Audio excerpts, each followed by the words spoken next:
بسم الله الرحمن الرحيم والصلاة والسلام على رسوله الكريم سيدنا ونبينا محمد وعلى آله وصحبه أجمعين. We've been hearing left and right from different sources that Hodan Naleye and her husband is being killed in Kismayo. First of all, if this news is true, I send my condolences to her family, and I ask Allah subhanahu wa ta'ala to give them the strength that they need, and I ask Allah subhanahu wa ta'ala to give them the patience, the sabr that's needed to deal with this horrific incident. And I ask Allah subhanahu wa ta'ala to forgive Hodan and elevate her to the highest level in Jannah. Indeed, it is from the Sunnah of Nabi sallallahu alaihi wasallam that we learn that your end and how people talk about you after you leave and your departure from this dunya is an indication whether Allah accepted you or not. And from what I'm hearing right now from all social media sources, that everybody is saying beautiful things and good things. They're mentioning memories of Hodan Naleye that they had with her. And I personally, alhamdulillah, worked with Hodan closely. May Allah subhanahu wa ta'ala again forgive her if the news is true. And she was a wonderful, wonderful person. Even before she put the hijab on, you can tell that Iman was in her heart, and he loved Allah, and she loved Allah and she loved Islam. She loved her faith. She was proud of being a Muslimah. She was also proud of being Somali.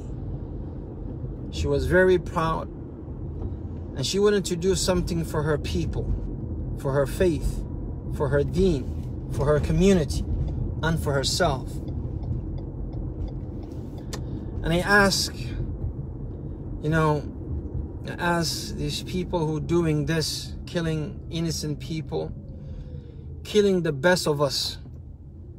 I don't know what is your aim, what is your goal is, but it seems that your ultimate goal is to eliminate anybody with decency, anybody with khair, with seed of khair in their heart.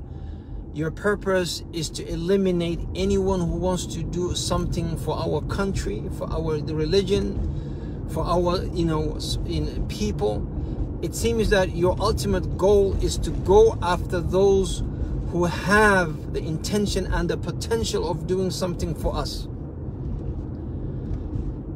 And I don't know what religion you follow, I don't know what deen you follow, I don't know what Islam you follow, but definitely not our Islam, definitely not our deen.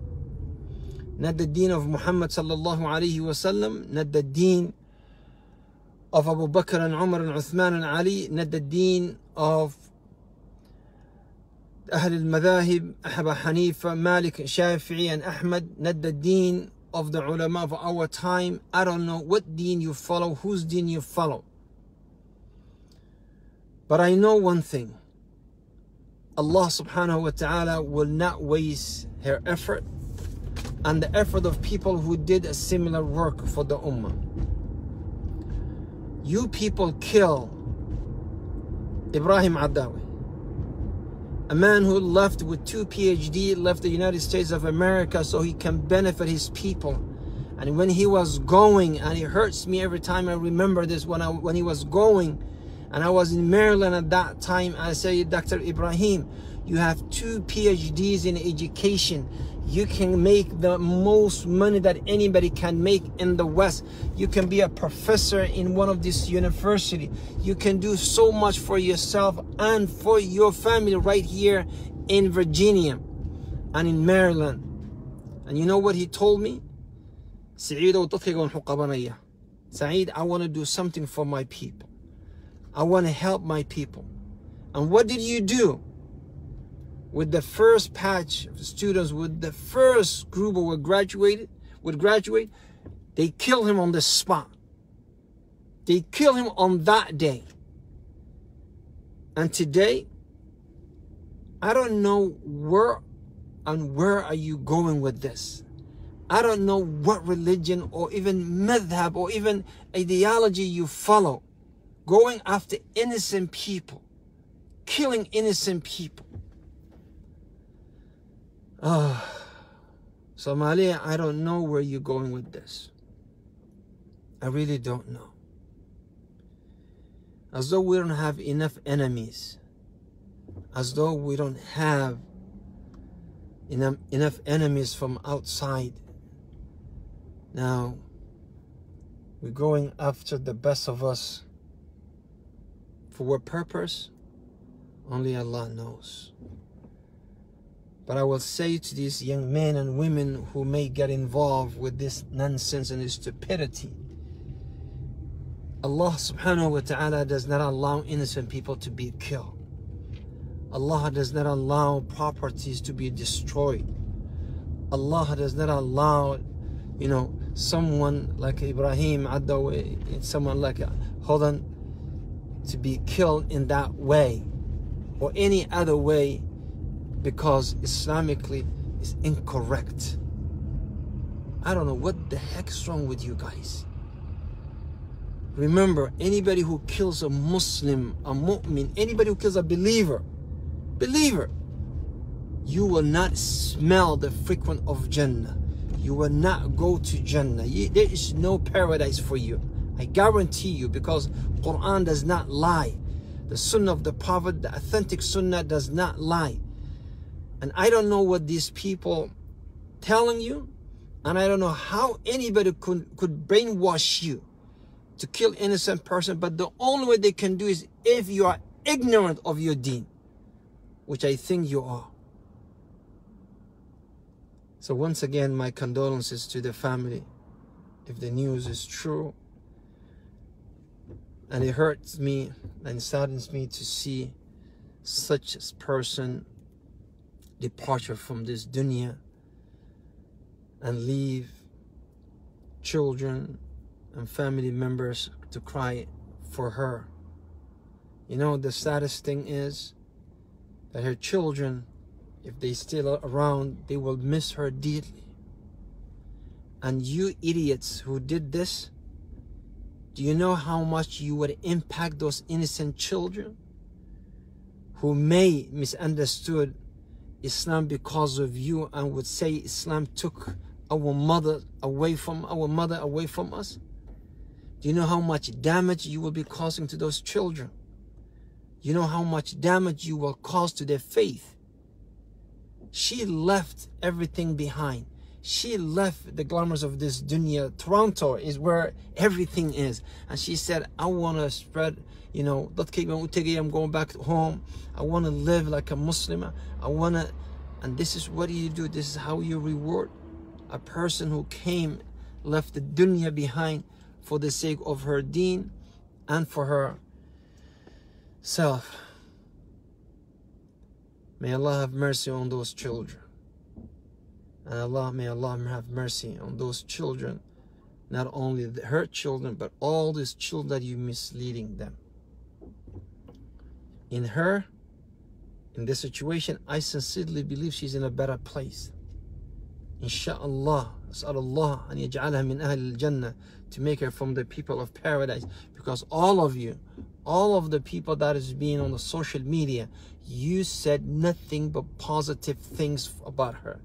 And the Messenger of Allah sallallahu alaihi wasallam was sitting one day, and a janazah passed by him, and the people start cursing that person, and then the Messenger of Allah said wajabat, and then another janazah passed by him, and everybody was praying for that person, was praising him, was saying, what a wonderful man. I have seen him in the masjid. I have seen him reading the Quran. I have seen him, you know, giving a sadaqah. I saw him doing this and this. And then the Messenger of Allah said, wajabat. They say, Ya Rasulullah, for the first one, the evil one, you said wajabat, and for the good one, you said wajabat. Why? And he said, sallallahu alayhi wasallam, you are the shuhada of Allah on this earth. And when you said evil thing and bad thing about the first one, we say wajabat jahannam is for that person because of your testimony. And but the second one, you said a lot of good things, and I said wajabat, it became wajib for him because you praised him. So Jannah became wajib for that person.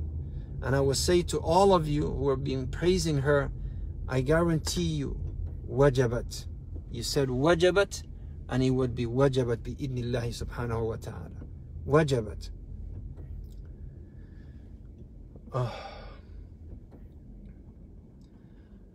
Hodan came to me one day while we were videoing, recording, shooting the 5 minutes that I used to have in a public TV, and she was recording for integration. And she said, you know, what you say about Islam, it makes sense. You know, I want to be a good Muslimah. And subhanallah, and she, you know, I can see that she wants. I said, okay, alhamdulillah, what is holding you back? And she said, you know, my work and what I do, I can't wear hijab, I can't wear abaya. And I said, we need someone exactly like you. Someone with your sets of skills.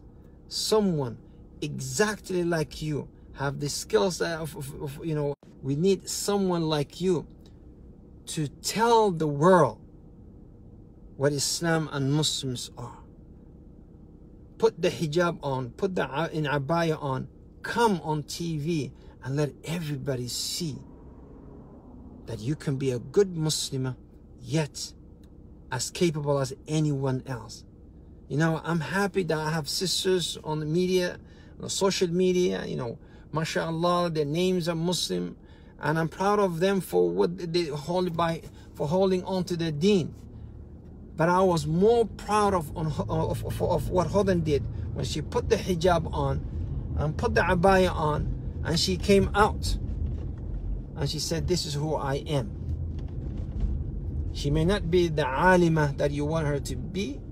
She may not be the Muslimah that you want her to be, but she did well. And on the day of Qiyamah, inshallah, I will stand in front of Allah and I will say this, Ya Allah, I've known her being a good person. I've known her trying to be a good Muslimah. I've known her being that. So my dear brothers and sisters in Islam, I would have to let you go, inshallah. But I ask Allah subhanahu wa ta'ala to bless our sister if that was the case, and to forgive her sins, and to give the family the iman and the sabr that was needed. Assalamu alaikum wa rahmatullahi wa barakatuh.